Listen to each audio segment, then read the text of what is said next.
I am William Wallace, and this is News and Views. And in the news and the views tonight, of course, we have considering Trump's election. If I could flash back, what really happened during and just before Trump's election? Wow, it was fascinating. It was the most weird and wacky and wild election ever. Here we have two lovers, Peter Strzok and Lisa Page, and apparently they were sending text messages, and the text messages said, this is what she said, oh, Trump is not going to win, is he?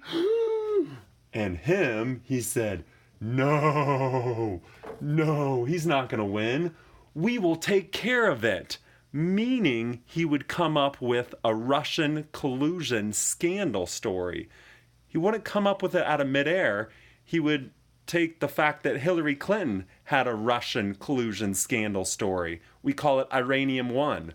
But of course, Donald Trump, you have to come up with a new story. And of course, you know the Russian collusion scandal has been nonstop for over a year. But of course, Peter Strzok helped make it up. And that is part of the proof right there. But that story is endlessly complicated. So we'll jump on to Comey. Comey, of course, had a double standard at the time in 2016 without really realizing it. He could have helped Donald Trump. This is a double standard. Number one, he was very vocal about the Hillary Clinton scandal, and he was quiet about Trump's scandal. Well, just today on Fox News, I saw him say, oh, it almost makes me sick to my stomach to realize that he might have helped Donald Trump win. Someone said, you do realize you may have helped Donald Trump win when you came out about the news just before the election. You could have hurt Hillary Clinton's campaign. He says, that almost makes me sick to my stomach, nauseating. Can God use evil wickedness like the sinner, liar Comey for his own good, glorious, righteous purposes of getting Donald Trump in office? Donald Trump is only one of two people to declare the Israeli homeland and capital to be Jerusalem. That's shocking. God's capital is Jerusalem. That's the second time in all of history. The Israeli Jews minted a coin, Trump on one side, and who's on the other side? None other than Cyrus the Great. What I'm saying is, it seems, according to God's people, not that Jews are perfect, but they're still God's people, according to God's nation, the Israeli Jews, they put Trump up with Cyrus the Great. In that sense, Trump not only is the best president ever, he's the best ruler in that sense, in the pro-Christian, pro-Jewish sense, best ruler ever since Cyrus the Great. Look it up. There's a coin that's minted. Cyrus the Great, Donald Trump.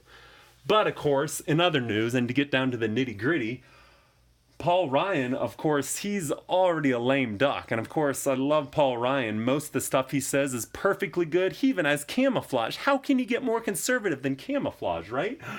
But he did three things, at least three things have against him. He married a liberal. That's just like Schwarzenegger married a liberal. Schwarzenegger became really liberal. Paul Ryan will never be that bad. But also, Paul Ryan was anti-Trump until Trump won. And then he had to switch.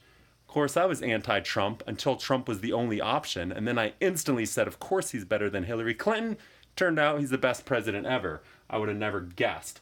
But he was anti-Trump until Trump became president, not when he was the only nominee. He was the most anti-Trump when he was the only nominee.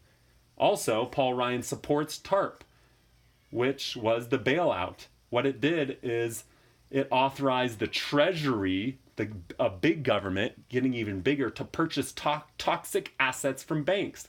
That's so nice and loving and fitting and appropriate until you realize, wait, that's a big government getting even bigger. So the word rhino, Republican in name only, means it's the Republicans that pretend to be Republican all the time, but really are not Republican all the time, just some of the time, just to get the vote. Paul Ryan is definitely not the worst. He's probably one of the best of them, but he's in a high and mighty position. So these are the rhinos. That's Paul Ryan leading the way on Fox News. By the way, never watch CNN. CNN stands for Communist News Network. Thank you, Ted Turner, for ruining America. on Fox News. Somebody, I think it was Tucker Carlson, he came up with an amazing quote. He says, "These rhinos, they're useless rhinos, like lemmings, aimlessly running to the cliffs of insanity. Where will they stop? There's no end. The leftist Republicans are sometimes worse than the leftist Democrats because they're like a wolf in sheep's clothing. But I'm a Republican!" And he's falling into the sea of ambiguity. But it's not ambiguous. It's heading slightly towards leftist Marxist. And I did look up Paul Ryan. Most of the stuff he believes and stands for is good, godly conservatism, but some of the stuff is heading towards the left, down. It's just as Ronald Reagan said, we went to head forwards towards the truth of capitalism and not backwards towards the anthill of communism. I'm William Wallace, and that's News and Views.